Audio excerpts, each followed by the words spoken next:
Hello folks, this is Untitled from Inspiredrise.com and today we are going to talk about the Nokia 6.1 Plus or the Nokia X6.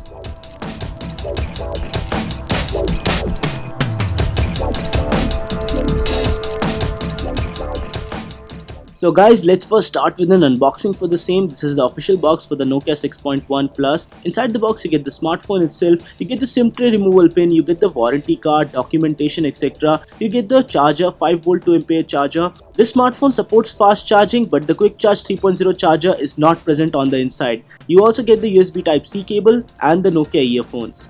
If you talk about the built-in display, it comes with a 5.8-inch Full HD Plus display with a notch on top where the 16-megapixel front camera and the earpiece resides. On the right-hand side, this smartphone comes with a power button and the volume rocker. At the bottom, there's the USB Type-C module along with the antenna bands, speaker grill. At the top, there's the 3.5mm jack along with the noise cancellation microphone. On the left-hand side, you get the SIM tray slot, which is a hybrid SIM tray slot. So that's something bad that you don't get an option for a dedicated microSD card slot. And at the back there's the camera bump, which is slightly protruding out with the 16 megapixel plus 5 megapixel camera sensor, and there's the fingerprint sensor on the back. This phone has got a great build quality, is extremely handy, and let's talk about the specifications. It comes to Qualcomm Snapdragon 636 processor, 4GB of RAM, 64GB of internal storage, and if you talk about the sensors, it does come up with all of the sensors required for a great smartphone experience. And let's talk about few other things like gaming on the smartphone. So I played a lot of games on this one. I played the new Dragon Ball game on this smartphone and it was quite smooth.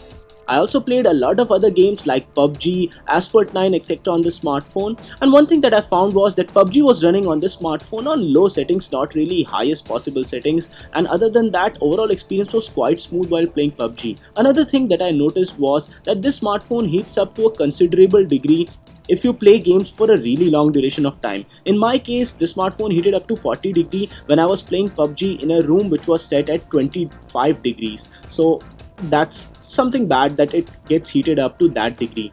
And software experience was quite smooth. It comes with Android Oreo right now and it would get updated to Android Pie soon. This smartphone supports seamless updates as shown in Project Rebel, and that means that it would get faster updates than something like the Asus Zenfone Max Pro M1 or even the Xiaomi Mi A2. Let's talk about the camera on this smartphone. It comes with a 16 plus 5 megapixel camera on the back, 16 megapixel camera on the front, and overall I was quite pleased with the results that I got. The camera application also is not that bad and has a lot of modes. If I talk about the picture quality, the sharpness was really good, colors were on point, color reproduction was quite good, saturation etc. was quite good. The dynamic range suffered a little bit when the backlight was too strong in some conditions, but other than that I felt that it's quite good. Camera to API is enabled on this smartphone, so you can easily use Gcam application for even better photo quality. Low light samples were good, and in this 4K sample you can see that there's noise in the shadowy regions, but still it was able to get quite a lot of quality out.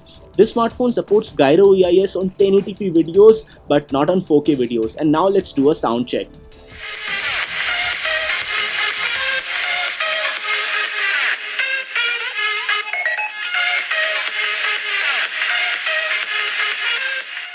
The sound was loud, crisp and clear, and the smartphone also supports FM radio for all of the people who love FM radio.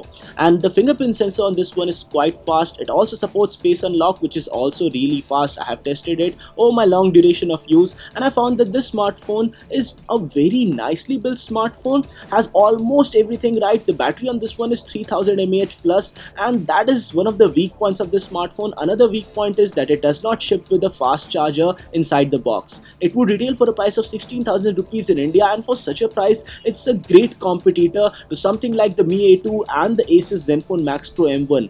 And if you're somebody who is thinking of buying this smartphone, and if you're asking the question, is the smartphone worth it, then I would say that yes, it's worth it, because it would get updates timely before all of the other smartphones that I have mentioned here.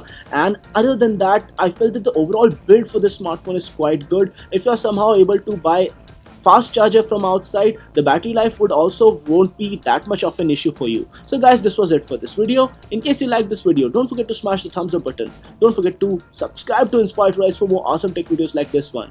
And guys, no matter what you do, stay inspired to rise.